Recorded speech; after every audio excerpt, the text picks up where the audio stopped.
goats. You know, a few weeks ago we did a video on our food storage system, and at the time I mentioned that once the garden had died back and it got into fall and winter, we were going to be canning some meat.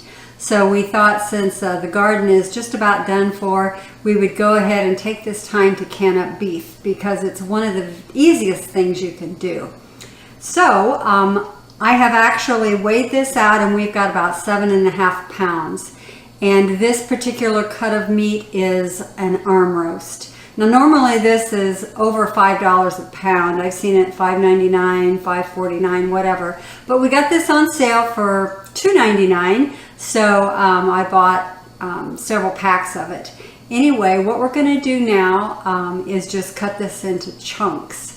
So let's get started doing that, and then I'll kind of explain the rest of the process. And also I wanted to mention that this meat is, you know, partially frozen. I think it's easier to cut it if it's not real soft and warm. So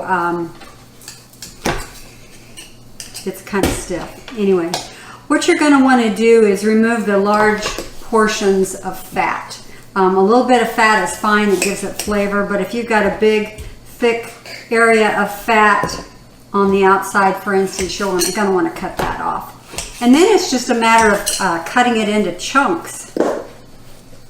Meat has to be pressure canned, so the supplies you're going to need today are a good pressure canner, and we use Better Than Bouillon beef flavoring in this. And this is a raw pack method, so you don't have to cook the meat ahead of time. It'll be packed into the pint jars in raw chunks.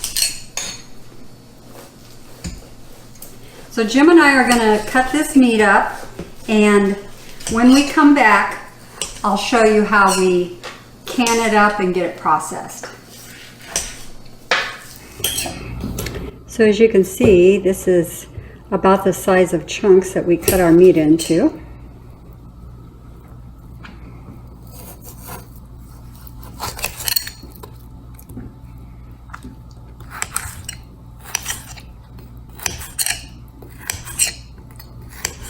So here you can see our bowl of beef that we're going to can, and next to that I've got a small pot of the scraps, and what I like to do is boil that and use it for stock.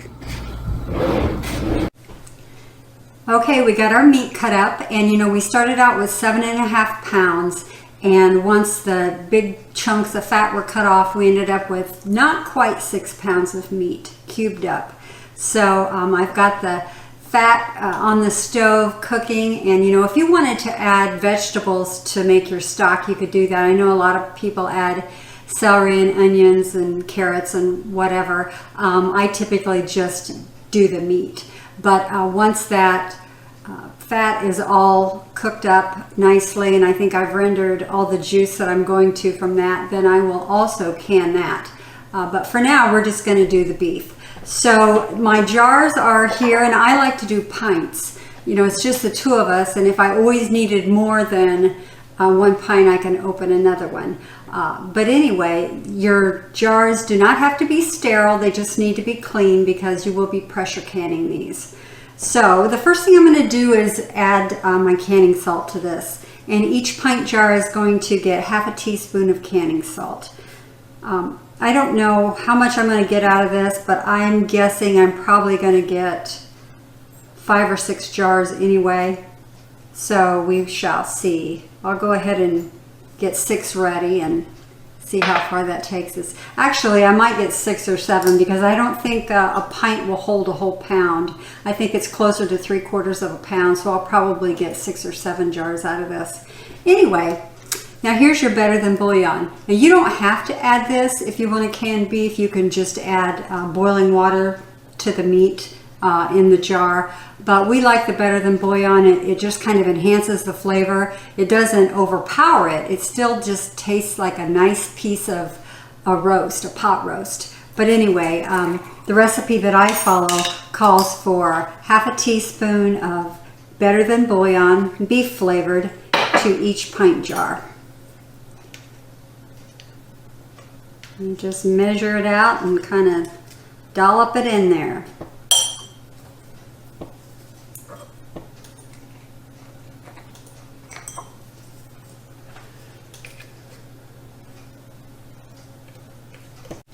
Okay, the next thing you need to do is just take a wide mouth funnel and begin filling your jars with your beef chunks. I pack it in there pretty good. Like I said, I think a pint will hold about 3/4 of a pound, depending on how tightly you pack it. So that's what I'm going for. And while I'm doing this, I want to mention a couple other things about why I like to can beef. Obviously, you can store it in store your meat in a freezer, but boy, it sure is nice that you don't have to worry about if your power should go out during an ice storm or a snowstorm or something like that. Your beef will be just fine if you've canned it. You don't have to worry about trying to use all that meat up, or what are you going to do with it if your power goes out and you've got a freezer full of meat. So also, canned beef is so handy.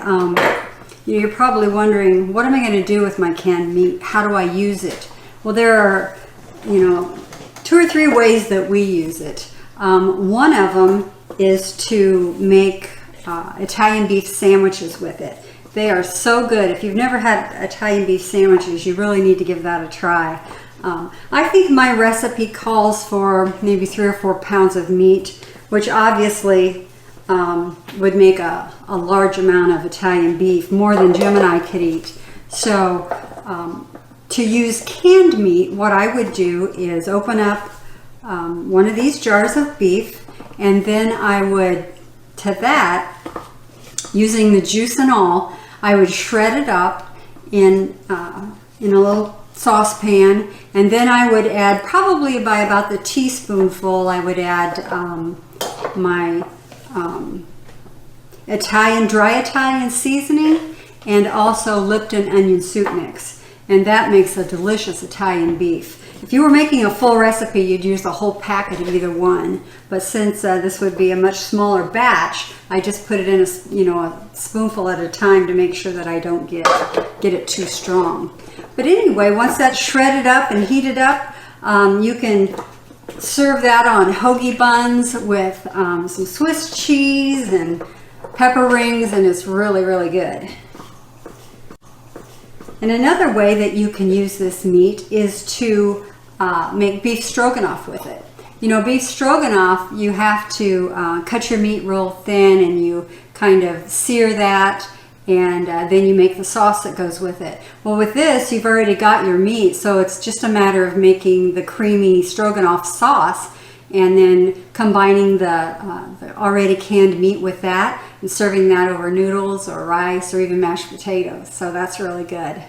Another way you could use this meat, Jim and I have just heated it up on the stove and then put it on top of a baked potato with a little dollop of sour cream, and it's delicious that way.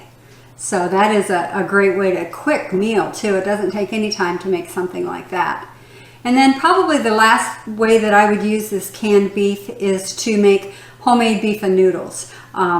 I would probably have to add some more beef stock to it because there wouldn't be enough juice, obviously, in a little pint jar. But typically it's enough meat for us. So I would just open up one of my jars of beef stock, maybe a couple of them, and roll out my noodles and make my beef and noodles that way. And so it really cuts down on the time that it takes to make a meal like that because your beef is already cooked. So anyway, so far I have got 7 jars, and I think I'm going to do, no, I don't have enough to do one more. So I think I'm just going to stuff these slightly fuller. Yeah, I can get a little more in these. So that's worked out pretty good. Right at 7 pints, and I had about 6 pounds of meat. So each jar holds a little less than a pound.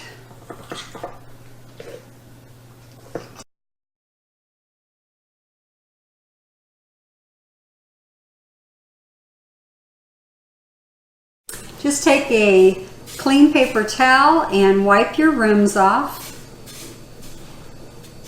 Make sure that you get a good tight seal on these.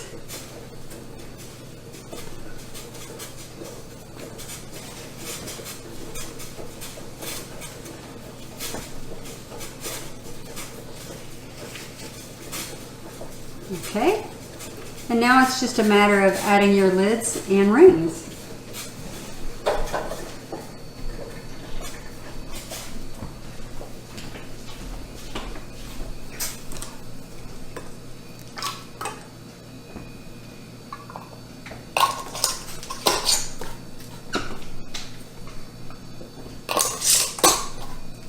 I'll just take a minute and talk about our pressure canner. I really like the All-American. The lid, there is no rubber seal or gasket on it. It's metal to metal, but the way that the lid clamps down is really neat. And I just feel real safe using the All-American, as long as you respect it and don't try to do things that you're not supposed to do with it, like take the lid off too soon or take the jiggler off when there's still too much pressure inside. Anyway, it's just a really nice canner. So we've got a small version of it that is great for small batches. And you are going to pressure can this meat for 90 minutes at 10 pounds of pressure. We're under 1,000 feet elevation, and so be sure to check your elevation anytime you're pressure canning something. So anyway, we'll get these started, and when we come back, I'll show you our finished product.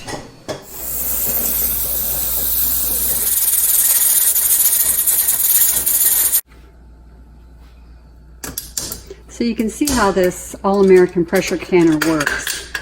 Very well made, very sturdy, and very safe.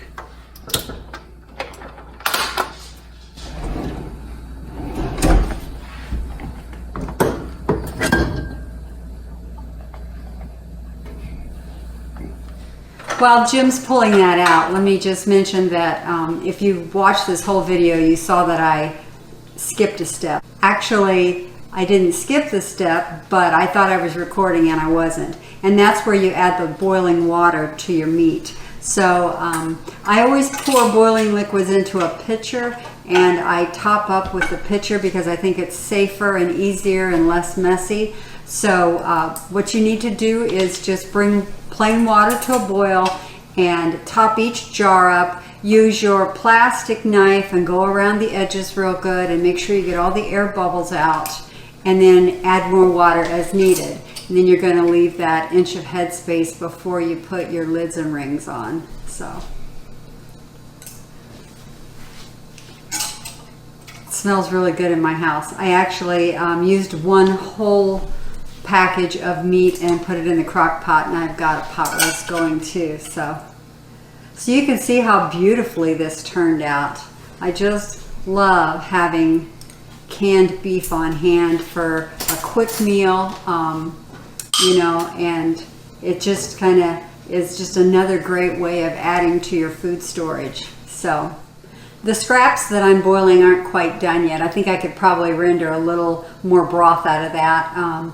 But when it is, I'm going to fill my jars just like I would for anything else, leaving about an inch of headspace, and they will also get pressure canned for 90 minutes. So if you do this process and have any scraps on hand, I would definitely, you know, make good use of them.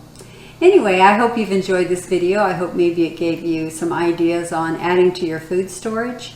And please be sure to check the link below in the description. I will attach the video on food storage for you to check that out if you haven't seen it already. Also, please hit that like button, subscribe to our channel, and if you'd like to be notified of any future videos, be sure and ring that bell. Anyway, we will catch you later.